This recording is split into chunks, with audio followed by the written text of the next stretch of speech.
ओम नमः सिद्धेभ्यः। प्राकृत जैनागम प्रतियोगिता के चौथे सीजन में आप सभी का स्वागत है। हर वीडियो में आपको प्राकृत जैनागम से संबंधित अनेक शब्द मिल रहे हैं जिनका प्राकृत रूपांतरण भी मिल रहा है और आप सभी इनको याद भी कर रहे हैं।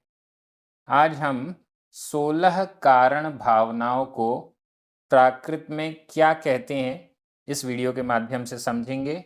16 कारण भावनाएं वही हैं जिनके भाने से तीर्थंकर बनते हैं। आपके सामने इस वीडियो में ये सभी भावनाएं आ चुकी हैं। मैं एक बार हिंदी में इनके नाम लेता हूं, फिर अपन प्राकृत में देखेंगे।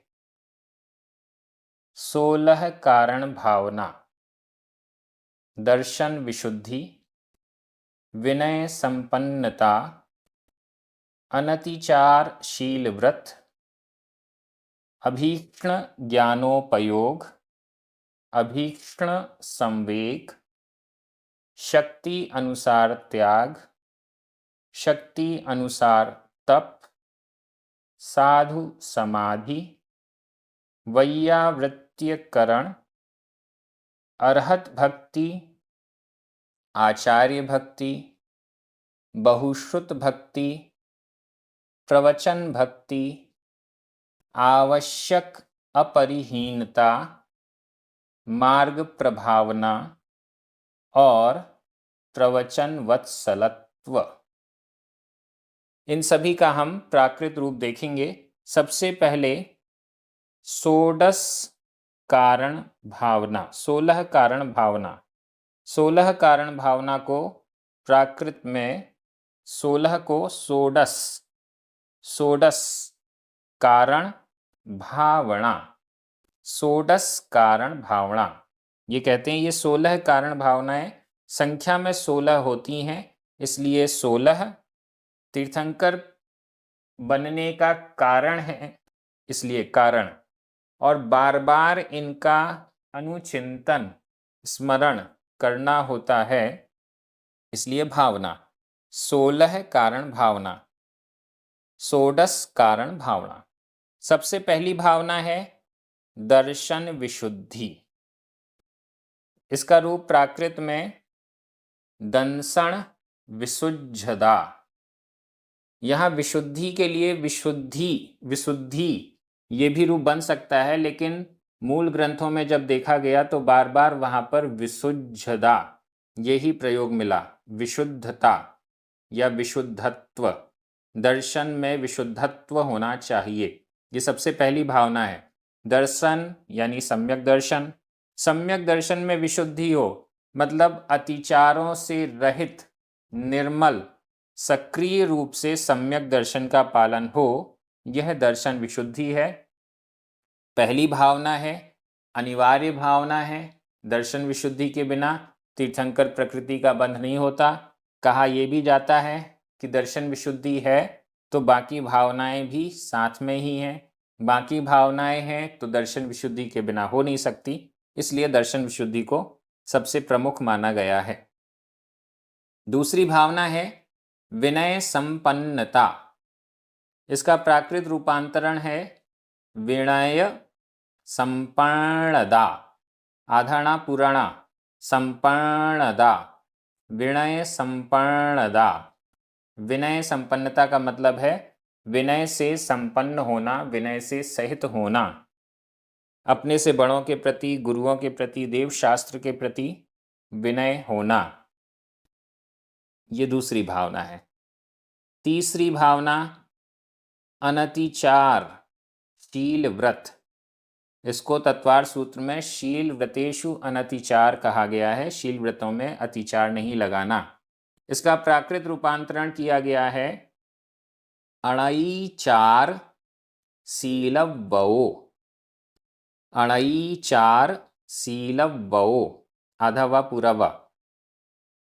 अनतिचार, अतिचार से रहित, शील और व्रतों का पालन।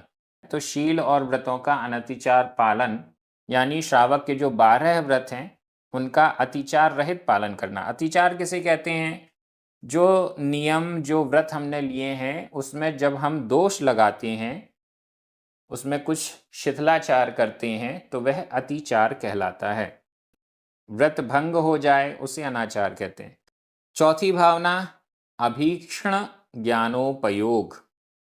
अभीक्षण, इसके लिए प्राकृत में है अभिक्षण, अधक का ख, और ज्ञानोपयोग णाणोव ओगो। अभिक्षण णाणोव ओगो, अभिक्षण णाणोव ओगो। अभीक्षण, अभीक्षण का मतलब है निरंतर, बिना किसी अंतर के, बिना किसी गैप के, लगातार ज्ञानोपयोग में ही लगे रहना। ज्ञान में ही, शास्त्रों के स्वाध्याय में, शास्त्रों के लेखन में, प्रवचन में इत्यादि स्वाध्याय में ही, ज्ञान में ही डूबे रहना, वो कहलाएगा अभीक्षण ज्ञानोपयोग। इसके बाद पांचवी भावना अभीक्षण संवेग।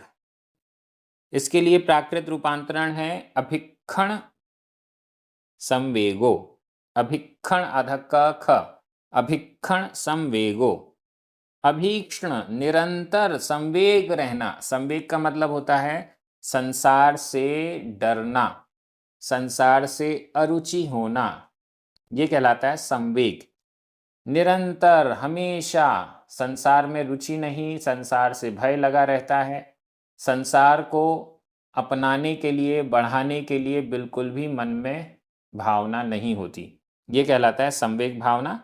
अभीक्षण होनी चाहिए, लगातार होना चाहिए। ऐसा नहीं जब कोई हमसे छूट गया तो हम संवेग भावना में आ गए, जब वस्तुएं मिलने लग गई तो संवेग भावना गायब हो गई, ऐसा नहीं। छठवीं भावना है शक्ति अनुसार त्याग। प्राकृत रूप इसका सत्तिये चागो। सत्तिये अधता पुरता, सत्तिये चागो, शक्ति के अनुसार त्याग। तत्वार सूत्र में नाम आता है शक्तितस् त्याग, वहां भी अर्थ यही है, शक्ति के अनुसार त्याग। शक्ति के अनुसार त्याग यानी दान शक्ति के अनुसार किया जाना चाहिए, सामर्थ्य के अनुसार किया जाना चाहिए। जितनी हमारी सामर्थ्य है उसके अकॉर्डिंग दान अवश्य करना चाहिए। शक्ति से कम भी नहीं, शक्ति से ज़्यादा भी नहीं, सामर्थ्य से कम भी नहीं, सामर्थ्य से अधिक भी नहीं। अगली भावना है शक्ति अनुसार तप। सातवीं भावना है, प्राकृत रूप इसका है सत्तिये तवो। शक्ति के अनुसार तप, तवो तप, शक्ति के अनुसार। यहाँ पर भी वही समझें, शक्ति के अनुसार, सामर्थ्य के अनुसार हमें तप करना चाहिए। शक्ति से अधिक भी नहीं और शक्ति से कम भी नहीं। तप किसे कहते हैं? कर्म क्षय के लिए, अपने कर्मों के नाश के लिए, इच्छाओं का निरोध करना, ये तप कहलाता है। 6 प्रकार के अंतरंग, 6 प्रकार के बहिरंग तप बहुत सारे अलग अलग प्रकार के बताए गए हैं। आठवीं भावना साधु समाधि। साधु समाधि, इसके लिए प्राकृत में है साहु समाहि।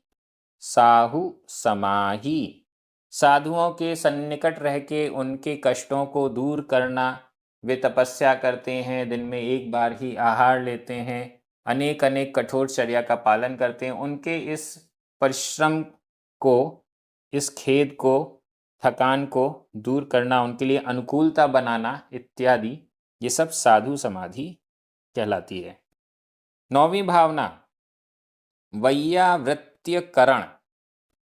वैयावृत्यकरण, इसका प्राकृत रूप है वेज्जावच्चकरणम। वेज्जावच्चकरणम, आधा ज पूरा ज, आधा च पूरा च, वेज्जावच्चकरणम, वैयावृत्ति करना। कोई रोगी साधु हैं, कोई रोगी सामान्य व्यक्ति है, तपस्वी साधु हैं, उनकी वैयावृत्ति करना। साधु समाधि में उनके लिए अनुकूलता बनाई जाती है और वैयावृत्ति में उनके कष्टों को, उपसर्गों को दूर करने का प्रयास करना, ये वैयावृत्ति कहलाती है। वैयावृत्ति हमें अपने विवेक के अनुसार अवश्य करनी चाहिए। इसके बाद है 10वीं भावना अरहत भक्ति। अरहत भक्ति, इसके लिए प्राकृत में कहा गया है अरहंत भक्ति, अरहंत भक्ति, आधता पुरता, अरहंत भक्ति, अरिहंत परमेष्ठी की भक्ति करना, सच्चे देव के प्रति अनुराग होना, उनकी भक्ति आदि करना, ये अरहत भक्ति है। 11वीं भावना आचार्य भक्ति। इसके लिए प्राकृत रूप है आयरीय भक्ति, आयरीय भक्ति, आचार्य परमेष्ठी की भक्ति करना, जो दीक्षा आदि देते हैं, प्रायश्चित आदि देते हैं, शिष्यों का पालन पोषण करते हैं, वे आचार्य परमेष्ठी हैं। ऐसे आचार्य परमेष्ठी की भक्ति करना, विनय करना, उनके प्रति अनुराग रखना, ये आचार्य भक्ति कहलाती है। 12वां बहुश्रुत भक्ति। इसके लिए प्राकृत रूप है बहुसुध भक्ति, बहुसुध भक्ति, जिनका श्रुत बहुत है, बहुत श्रुत वाले, बहुत ज्ञान वाले, यानी उपाध्याय परमेष्ठी। उपाध्याय परमेष्ठी की भक्ति करना, उपाध्याय परमेष्ठी के प्रति अनुराग भावना होना, जो संघ में शिक्षा आदि देने का कार्य करते हैं, स्वाध्याय आदि में लीन रहते हैं, ऐसे उपाध्याय परमेष्ठी, इनके प्रति भक्ति भाव होना, अनुराग भाव होना। प्रवचन भक्ति। प्रवचन भक्ति के लिए प्राकृत में है पवयण भक्ति, पवयण भक्ति। प्रवचन, प्रवचन का मतलब है प्रकृष्ट वचन, सर्वोत्कृष्ट वचन, जो जिनेंद्र भगवान के होते हैं, यानी जिनवाणी, जिनवाणी के प्रति, सच्चे शास्त्रों के प्रति भक्ति अनुराग होना। 14वीं भावना आवश्यक अपरिहीनता। इसको हिंदी में कई बार आवश्यक अपरिहार्यता ऐसा भी कहते हैं। अपरिहीनता, अपरिहाणी, यह शब्द संस्कृत में आता है। यहाँ पर प्राकृत में आवासय अपरिहीणदा, आवासय अपरिहीणदा, हम इसका संधि भी कर सकते हैं आवासयापरिहीणदा, लेकिन सरल हो जाए इसलिए मैंने अलग अलग किया है।